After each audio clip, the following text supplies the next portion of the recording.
माननीय मंत्री श्री नारायण प्रसाद जी, जिनकी भूमिका है और वीडियो कॉन्फ्रेंसिंग से भी जुड़े हुए हैं, जो बक्सर से एमपी हैं, अभी केंद्रीय मंत्री हैं, केंद्रीय राज्य मंत्री हैं श्री अश्विनी कुमार चौबे जी, वो भी दिल्ली से जुड़े हुए हैं।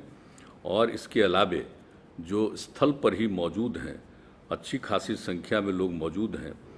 और वहाँ पर सबसे पहले जो मौजूद हैं, वहाँ जो वहीं के रहने वाले भाई हमारे पुराने मित्र सरजू राय जी, और जो अब इन दिनों झारखंड में वो विधानसभा के सदस्य हैं, लेकिन सरजू राय जी मौजूद हैं। और वहाँ पर झारखंड उच्च न्यायालय में माननीय न्यायाधीश डॉक्टर SN पाठक जी उपस्थित हैं। और इसके अलावे वहाँ पर उपस्थित हैं भाई माननीय कार्यकारी सभापति बिहार विधान परिषद श्री अवधेश नारायण सिंह जी। इसके अलावे जो कुछ भी वहाँ पर उपस्थित हैं, खास करके ब्रह्मपुर के माननीय विधायक श्री शंभुनाथ यादव जी, बिहार विधान परिषद के माननीय सदस्य राधा चरण शाह जी, और बिहार सरकार के पूर्व मंत्री श्री संतोष कुमार निराला जी, सब और अन्य सभी लोग मौजूद हैं। यहाँ मौजूद हैं मुख्यमंत्री के प्रधान सचिव श्री दीपक कुमार जी, बिहार सरकार के मुख्य सचिव जनाब आमिर सुबहानी साहब, पर्यटन विभाग के प्रधान सचिव श्री संतोष कुमार मल्ल जी, सूचना एवं जनसंपर्क विभाग के सचिव श्री अनुपम कुमार जी, प्रबंध निदेशक बिहार राज्य पर्यटन विकास निगम श्री कंवल तनुज जी, और बक्सर में भी वहाँ पर भी उपस्थित हैं जिलाधिकारी बक्सर अमन समीर जी, और पुलिस अधीक्षक बक्सर के नीरज कुमार जी। और यहाँ पर बाबा ब्रह्मेश्वरनाथ मंदिर के प्रांगण में उपस्थित सभी जनप्रतिनिधिगण, नेतागण, सभी श्रद्धालुगण, विशिष्ट तिथिगण, प्रिंट एवं इलेक्ट्रॉनिक मीडिया के पत्रकार मित्रों, छायाकार बंधुओं और बहनों एवं भाइयों, मैं सबसे पहले आप सब लोगों का जो इस कार्यक्रम में शामिल हैं वहाँ पर मैं उनका अभिनंदन करता हूँ। और अभी जो इस कार्यक्रम की का हो गया, इसका शिलान्यास किया गया है, ये बड़ी खुशी की बात है। और इसके बारे में बताया गया है कि मंदिर परिसर में घेराबंदी हेतु 4 दीवारी का निर्माण किया जाएगा। और दूसरी बात है कि मंदिर परिसर के पास 5 एकड़ में अवस्थित प्राचीन तालाब है और उसका जीर्णोद्धार किया जाएगा। सब लोग उसका लाभ लेते हैं, सब लोगों को इसका लाभ मिलेगा। और उसके अलावे जो भी लोग आते हैं वहाँ पर, तो वहाँ पर आने वालों के लिए सार्वजनिक शौचालय और कपड़े बदलने का कमरा, चेंजिंग रूम आदि का जीर्णोद्धार किया जाएगा। और इसके अलावे मंदिर जाने हेतु स्वागत द्वार का निर्माण इसमें शामिल किया गया। ये सब किया गया है। इसके हो जाने से जो लोग भी आते हैं बाबा ब्रह्मेश्वरनाथ मंदिर में, सब लोगों को आने में सुविधा होगी और सब लोगों को इस बात की खुशी होगी। और जो कहा जाता है ब्रह्मेश्वरनाथ, बाबा ब्रह्मेश्वरनाथ मंदिर, ये भगवान शिव का प्राचीन मंदिर है। और ये मान्यता है कि भगवान ब्रह्मा ने ही इस मंदिर का निर्माण कराया गया, ये इस बात को मान्यता है। इसलिए इसी का नाम पड़ा बाबा ब्रह्मेश्वरनाथ मंदिर। और इसमें बहुत बड़ी संख्या में श्रद्धालु लोग आते हैं, ये काफ़ी चीज़ है। और शादी विवाह के दौरान भी लोग बड़ी संख्या में वहाँ पर जाते रहते हैं, उस जगह का बहुत ही महत्व है। और आज भी जो सावन का महीना चल रहा है, तो यहाँ मंदिर में भारी संख्या में लोग जल चढ़ाने आते हैं। बक्सर के रामरेखा घाट से गंगा जल लेकर भक्त लोग मंदिर में जल चढ़ाने के लिए आते हैं। तो ये परंपरा है यहाँ पर।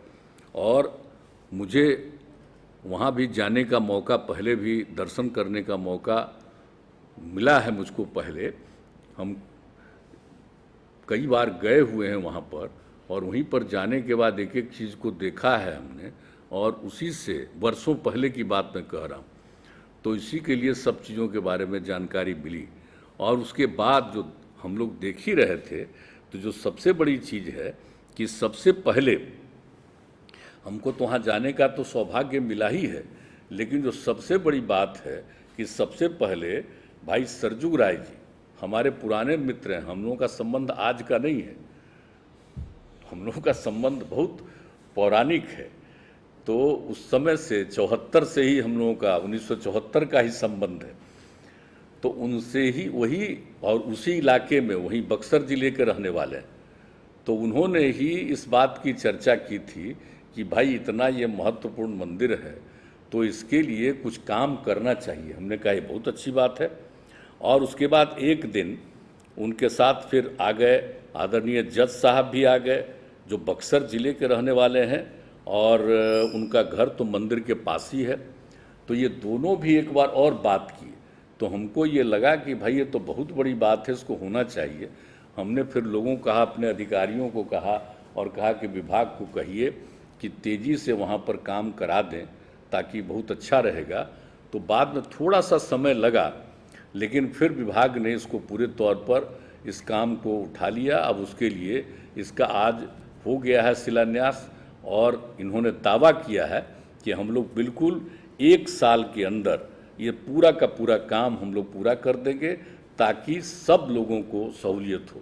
ये बड़ी खुशी की बात है। तो आज कितना ज़्यादा सबसे बड़ी बात है, और सरजुग राय जी यहाँ पर मौजूद हैं। वाला बताइए क्या संबंध है, कौन कौन काम किए हुए हैं। सोन नदी के उत्थान के लिए भी भारी आंदोलन किए थे।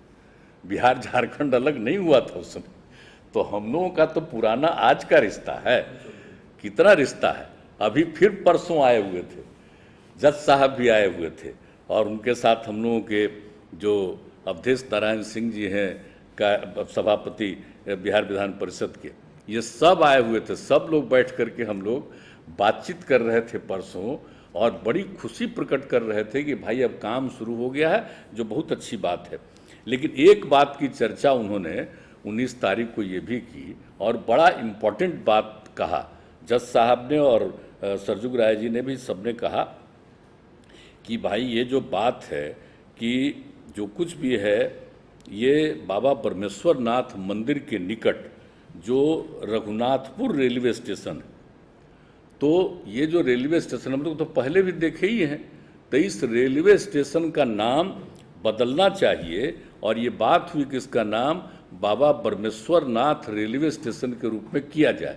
तो हम लोगों की चर्चा हुई, तो हम लोगों ने उसी दिन कहा कि हम लोग बात यहाँ से करके और यहाँ से बाजाप्ता राज्य सरकार की तरफ से रिपोर्ट केंद्र में भेज देंगे हम लोग इस डिपार्टमेंट को। उस डिपार्टमेंट को तो हम उस समय श्रद्धेय अटल जी के समय में हम भी रहे मंत्री, तो यहाँ से चला जाएगा तो मुझको पूरा भरोसा है।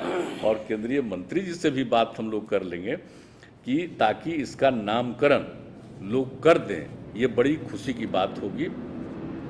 तो ये सब बात तो है ही, और आप लोगों को तो मालूम है कि यहाँ पर तो हम लोग काम कर ही रहे हैं। और आप अच्छी तरह जान लीजिए कि हम लोगों ने 2016 में ही बिहार मंदिर चहारदीवारी निर्माण योजना की शुरुआत की और ये तय किया कि जो 60 साल से पुराना जितना मंदिर है और जो मंदिर जो है उसकी घेराबंदी हम लोग करें, और ख़ास करके धार्मिक न्यास परिषद से जो जुड़ा हुआ है उस मंदिर की घेराबंदी करें। कई जगह की घटनाएं घटती थी कि मंदिर में कोई घुस करके इधर उधर गड़बड़ी कर देता था, कोई महत्वपूर्ण जगह को निकाल लेता था, कभी कभी कोई मूर्ति को हटा लेता था।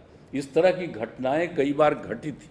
तो इस तरह की बातों को देखते हुए हम लोगों ने नहीं समझा कि भाई हम लोग सारे इन मंदिरों का, और ख़ास करके सबसे पहले शुरू किया कि 60 साल से ज़्यादा समय का जितना भी है उन सभी मंदिरों का हम लोग पूरे तौर पर घेराबंदी कर दें।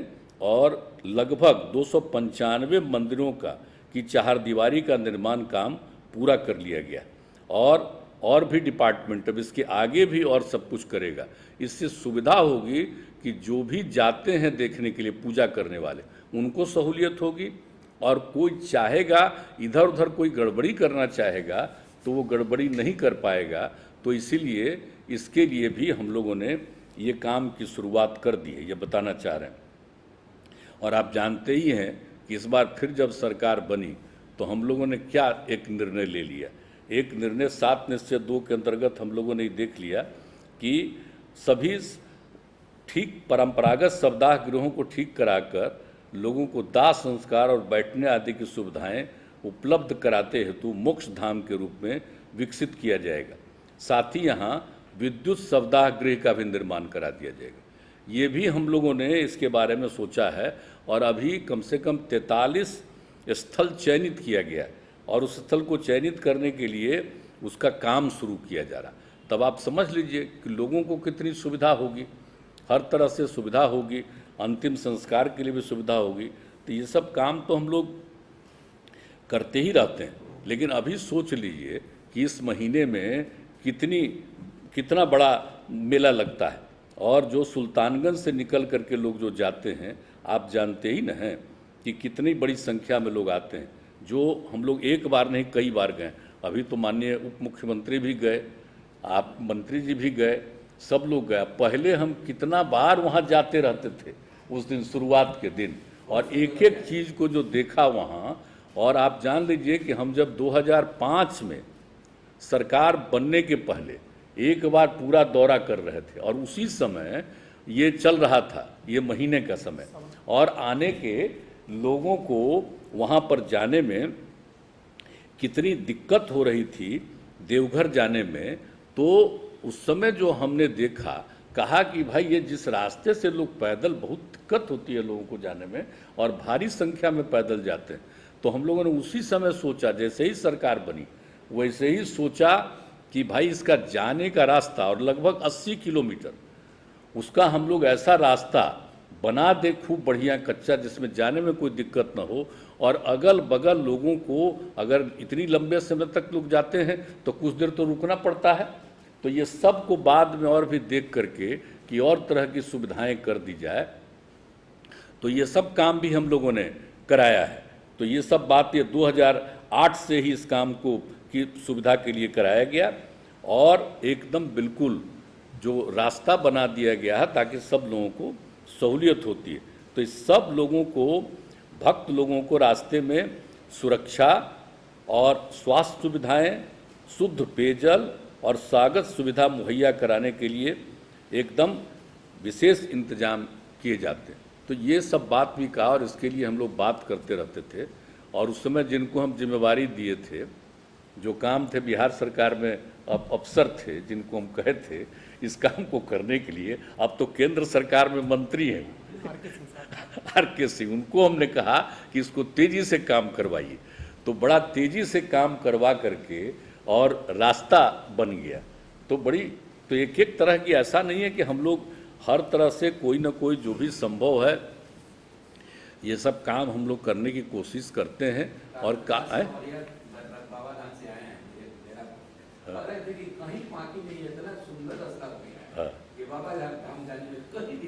तो इसीलिए सब बहुत ज़्यादा, और वो वहाँ से तो जो बिहार का जो पोर्शन है ना, जो बनवाए हैं, वहाँ से मात्र आगे कुछ किलोमीटर ही पड़ता है। हाँ, नहीं 9 किलोमीटर है, तो उतना ही पड़ता है, उतना दूर तक हम लोगों ने कर दिया। बाद में उन लोगों ने भी थोड़ा बहुत किया है ताकि सब लोगों को आने जाने में, और इतनी बड़ी संख्या में। और आप जानते ही हैं कि कितना ज़्यादा सुल्तानगंज में लोग आते हैं।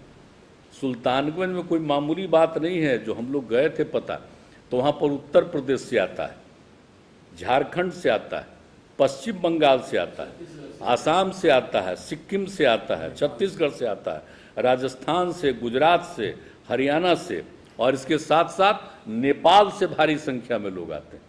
और सब वहीं पर गंगा जल का ले करके करते हैं, और ले करके गंगा नदी से जल ले करके ही वहाँ से पैदल जाते हैं। इसलिए ये सब भी हम लोगों ने करवाने की कोशिश की है। तो हर तरह से जो भी जहाँ ज़रूरी है वहाँ हम लोग करते ही रहते हैं, और आगे भी जो भी जहाँ पर आवश्यकता है। और एक बात भी और कर देते हैं, ये सब तो हम लोग कर ही रहे हैं। और आप जानते हैं कि हम लोगों ने ये विष्णुपद मंदिर और उसके बगल में है फल्गु नदी। तो कितने जाते हैं लोग पितृपक्ष मेले के दौरान, और कितने लोग आते हैं भारी संख्या में, लाखों की संख्या में लोग आते हैं। तो वहाँ पर जो जाते हैं करने के लिए, तो दिक्कत होता था कि वहाँ पर पानी नहीं रहता था, दिक्कत हो जाता था इसमें फल्गु नदी में। तब हम लोगों ने काफ़ी एक नया काम करना शुरू किया है कि जल की उपलब्धता सुनिश्चित करने के लिए रबर डैम का निर्माण करा रहे हैं। अब वो बड़ा तेजी से हो रहा, हमको 3-4 राउंड जा करके हम देख चुके हैं। लगभग वो काम भी पूरे तौर पर ये सब लोग पूरा कर रहे हैं, आप जानते हैं। और दूसरी तरफ सीता कुंड है, तो बहुत लोग तो यहाँ भी जाते हैं अपना करके, उस तरफ भी जाते हैं। तो दोनों के बीच में हम लोगों ने आने के लिए फुट ओवर ब्रिज का भी एक निर्माण करा रहे हैं साथ साथ, ताकि लोग इधर आएंगे, सारा सोच कर लेंगे, उसके बाद उधर भी जाएंगे, तो इस तरह से सुविधा होगी। तो हर तरह से किया। और यही नहीं, मतलब कि हम लोगों ने सभी धर्म के लोगों के लिए हम लोग कर रहे हैं, एक एक बात कर रहे हैं। यहाँ तक कि जो मुस्लिम कम्युनिटी के लोग हैं उनके लिए भी अनेक जगहों पर कितना काम किया। खानका मुजीबिया, खानका मुनीमिया, मित्तन घाट, मनेर शरीफ में जीर्णोद्धार के लिए, पर्यटक, हर जगह के लिए हम लोगों ने किया। और आप जानते ही हैं कितनी बड़ी संख्या में बोध गया में लोग आते हैं, बौद्ध महोत्सव मनाया जाता है। और फिर आप पटना में ज़रा सोच लीजिए, यहाँ पर पटना के पास ही गुरु गोविंद सिंह जी महाराज के प्रकाश पर्व में लोग आते हैं। और फिर कुंडलपुर महोत्सव है, वैशाली महोत्सव है, सब अनेक प्रकार के। तो सभी धर्मों के लिए भी हम लोगों ने ध्यान रखा और सबके लिए कर रहे हैं। और आपको इतना हम बता देना चाहते हैं कि जिस तरह से यहाँ पर अब काम शुरू किया, जल्दी से जल्दी हो जाएगा। और हम लोगों ने जो एक संक्षेप में आपको ये बता दिया कि हम लोग कई तरह से काम करके चाहते हैं कि सब लोग जाते हैं पूजा करने के लिए। तो अभी तो हम लोग भाई 60 साल से अधिक वाले का कर रहे हैं, लेकिन ये पूरा करवाएंगे हम लोग। उसके बाद भी आगे भी हम लोग उसके बारे में ज़रूर देखेंगे, डिपार्टमेंट देखेगा कि और भी कई जगहों पर बहुत बड़ी संख्या में लोग आते हैं, तो उसका भी आगे सर्वेक्षण करके किया जाएगा। लेकिन फिलहाल एक बार हम लोगों ने जो देखा तो वो भी काम कर रहे हैं। तो हर तरह से लोगों को पूजा करने के लिए जाने में सुविधा हो, किसी तरह की कोई दिक्कत नहीं हो, हर तरह का इंतज़ाम ठीक ठाक हो।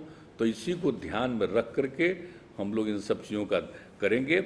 और बड़ा हमको आज बहुत खुशी हो रही है कि वहाँ जो जाने का मौका, बाबा ब्रह्मेश्वरनाथ मंदिर में जाने का मौका मिला।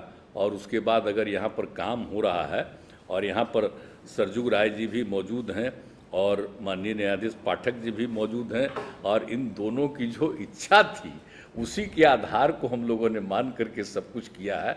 तो सबसे ज़्यादा बधाई के पात्र सारे लोग, जान लीजिए आज जितने लोग मौजूद हैं इस काम को करवाने के लिए इन्हीं लोगों ने कहा। तो इन लोगों के चलते ही ये सब हो रहा है। और अगला काम भी इन्होंने जो कहा है कि इसका बदला जाए, रेलवे स्टेशन का नाम बदला जाए और नामकरण किया जाए, इन्हीं पर बाबा ब्रह्मेश्वरनाथ जी के नामकरण किया जाए, इसके लिए भी हम लोग करेंगे। इसके लिए सबको क्रेडिट है। लेकिन पिछली बार तो हम बता दिया कि परसों थे तो हमारे अवधेश नारायण सिंह जी भी मौजूद थे, तो बड़ी खुशी की बात है। तो आज के इस अवसर पर मैं सबसे पहले भाई पूरे तौर पर पर्यटन विभाग को और ख़ास करके नारायण प्रसाद जी जो मंत्री हैं और इनके जो अधिकारी हैं, सबको मैं विशेष तौर पर बधाई देता हूं। और इस काम को आपने करना शुरू करा दिया है, ये बड़ी खुशी की बात है और बहुत अच्छा है। लोगों को इसका बहुत अच्छा, सबको अच्छा लगेगा और बढ़िया लगेगा। और देखिए ना, अभी ही कितने लोग आपको दिख रहे हैं, कितनी बड़ी संख्या में लोग आते हैं, बहुत बड़ी संख्या में लोग आते हैं। और सब लोगों को सहूलियत, सुविधा हो, सबको अच्छा लगेगा। तो इन्हीं शब्दों के साथ मैं इस कार्यक्रम के लिए आप सब लोगों को बधाई देते हुए, और जितने लोग मौजूद हैं वो सब लोगों का, वहाँ पर जो मौजूद हैं बाबा ब्रह्मेश्वरनाथ मंदिर के पास, मैं उनका अभिनंदन करता हूँ। और इन्हीं शब्दों के साथ मैं अपनी बात को समाप्त करता हूँ। बहुत बहुत धन्यवाद। बहुत बहुत आभार।